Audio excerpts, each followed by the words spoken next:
በማዕከላዊ ኢትዮጵያ ክልል ሆሳና ከተማ ሀገራዊ ለውጡ እውን የሆነበት 8ኛ ዓመትና በመጪው ግንቦት 24 ቀን 2018 ዓ.ም የሚካሄደውን ጠቅላላ ምርጫ በማስመልከት የብልጽግና ፓርቲ የምርጫ ቅስቀሳ የድጋፍ ሰልፍ ተካሂዷል። በዚሁ በርካታ የሆሳናና ሌሞ ወረዳ ነዋሪዎች በተሳተፉበትና በአብዮ ኤርሳሞ መታሰቢያ ስቴዲየም በተካሄደው የድጋፍ ሰልፍ የማዕከላዊ ኢትዮጵያ ክልል ርዕሰ መስተዳድር ዶክተር እንዳሻው ጣሰውን ጨምሮ ሌሎች ከፍተኛ የክልሉ የሥራ ኃላፊዎችና የዞንና የወረዳ በየደረጃው ያሉ የአመራር አካላት ታዳሚ ሆነዋል። በድጋፍ ሰልፉ ለታደሙ የብልጽግና አባላትና ደጋፊዎች መልእክት ያስተላለፉት የማዕከላዊ ኢትዮጵያ ክልል ርዕሰ መስተዳድር ዶክተር እንዳሻው ጣሰው ከዚህ ቀደም በኢትዮጵያ ነባራዊ ሁኔታ የተቃኙ የፖለቲካ ስርዓቶች አለመገንባታቸው የሀገርን እድገት በእጅጉ እንደጎዳው ተናግረዋል። የፖለቲካ ስርዓት ሽግግሩ ለዘመናት ሲፈራረቅ የኖረ ቢሆንም ኢትዮጵያን ወደ ተሻለ የለውጥ መንገድ እንድታመራ ማድረግ አልቻለም። የውጭ ሀገራት በተውሶ ወደ ሀገር ቤት የገቡ ርዕዮተ ዓለሞችና ሐሳቦች መመራት ነባሩን አፍርሶ ከባዶ መጀመርን፣ ወረትን አለማስቀጠልና ሌሎች ለኢትዮጵያ የነባራዊ ሁኔታ የማይመጥኑ መንገዶችን ተከትሎ የቆየው የፖለቲካ ስርዓት ሽግግር የኢትዮጵያ ሕዝቦችን በሚጠበቀው ደረጃ ተጠቃሚ ሳያደርግ ቆይቷል። ከ8 ዓመታት ወዲህ ግን በሀገሪቱ የተጀመረው አዲስ የለውጥ ድባብ ቀደም ባሉት ጊዜያት ሲያጋጥሙ የነበሩ የፖለቲካ ስርዓት ጉድለቶችን ያረመና አዳዲስ ስኬቶችን ያስመዘገበ መሆኑን አንስተዋል። ወረቶችን በማስቀጠል ቁርሾዎችና ጥላቻ ምዕራፎችን በመዝጋት ለመጪው ትውልድ የተሻለ ኢትዮጵያን ለማስረከብ ምቹ መደላድል ፈጥሯል። በመደመር እሳቤ የተመሩ ሪፎርም ማሻሻያ እርምጃዎችን ተግባራዊ በማድረግ አዳዲስ የለውጥ እንቅስቃሴዎች ተደርገዋል። ታላላቅ ስኬቶችም ተመዝግበዋል። ርዕሰ መስተዳድሩ በመልእክታቸው በዲሞክራሲ ግንባታ፣ በፖለቲካና ማህበራዊ፣ በኢኮኖሚያዊና ዲፕሎማሲያዊ መስኮች ዘርፈ ብዙ ስኬቶች የተመዘገቡ መሆናቸውን ጠቅሰው በተለይ የዲሞክራሲ ምህዳሩን ለማስፋት በተደረገው እንቅስቃሴ ለዲሞክራሲ ባህል ግንባታ መደላድል የሚፈጥሩ ታላላቅ እርምጃዎች መወሰዳቸውን ጠቅሰዋል። በዋና ዋና ሀገራዊ ጉዳዮች ብሔራዊ መግባባትን ለመፍጠር አስቻይ ሁኔታዎች የሚፈጥሩ ሀገራዊ ምክክር ሂደት በመልካም ሁኔታዎች ላይ ይገኛሉ። ይህ ሀገራዊ ምክክር ሂደት ጠንካራ ሀገርና ጠንካራ ሀገረ መንግስት ለመገንባት ያለው ፋይዳ ከፍተኛ በመሆኑ ሀገራዊ ምክክር ሂደት ውጤታማነት መላው ዜጎች የበኩላቸውን ኃላፊነት ሊወጡ ይገባል። አሁን ላይ የቱሪዝም አማራጮች ወደ ኢኮኖሚ ዋልታነት እየተሸጋገሩ መሆኑንና ለሀገር ገጽታ ግንባታ አዎንታዊ ሚና እየተጫወቱ መሆናቸውን ዶክተር እንዳሻው ተናግረዋል።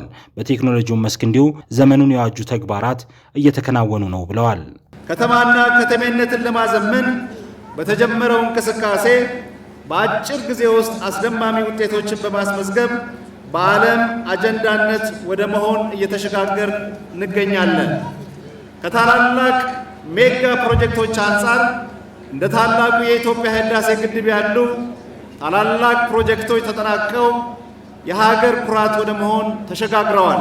ባለፉት 8 ዓመታት በፖለቲካው የተገኙ ድሎችን ርዕሰ መስተዳድሩ በመልእክታቸው አጽንኦት ሰጥተው ገልጸዋል።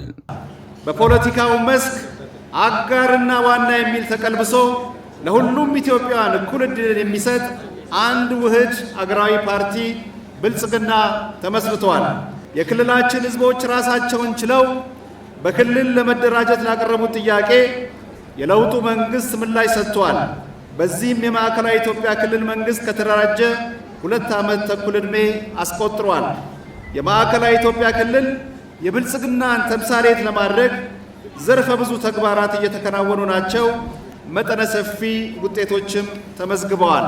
የማዕከላዊ ኢትዮጵያ ክልል ከተመሰረተ 2 ዓመት ተኩል ጊዜን ብቻ ቢያስቆጥርም የሰላም የልማትና የዲሞክራሲ ስርዓት ግንባታውን ሂደት ለማጠናከር በተደረጉ እንቅስቃሴዎች የክልሉ ህዝብ ንቁ ተሳትፎ አድርጓል ነው ያሉት። ለአብነትም ባለፉት 2 ዓመታት የክልሉ ህዝቦች 13 ቢሊዮን ብር በላይ የሚገመት የገንዘብ የአይነት ድጋፍ አድርገዋል። ወሳኝ የልማት አቅሞች መሆናቸውን በተግባር አረጋግጠዋል። የክልሉ ህዝቦች በሰላምና በልማት በዲሞክራሲ ግንባታ ሂደት የጀመራችሁት ተሳትፎ ድጋፍ አጠናክራችሁ በመቀጠል ክልሉን ሰላማዊ የተሞክሮ ማዕከል የብልጽግና ተምሳሌት ለማድረግ በተጀመረው ጉዞ የበኩላችሁን አስተዋጽኦ እንድታበረክቱ ጥሬን አቀርባለሁ። መጪው ግንቦት ወር ላይ የሚካሄደው ጠቅላላ ምርጫ በስኬት እንዲጠናቀቅ መላው የክልሉ ሕዝብ የበኩሉን ድርሻ እንዲወጣም ርዕሰ መስተዳድሩ መልእክታቸውን አስተላልፈዋል።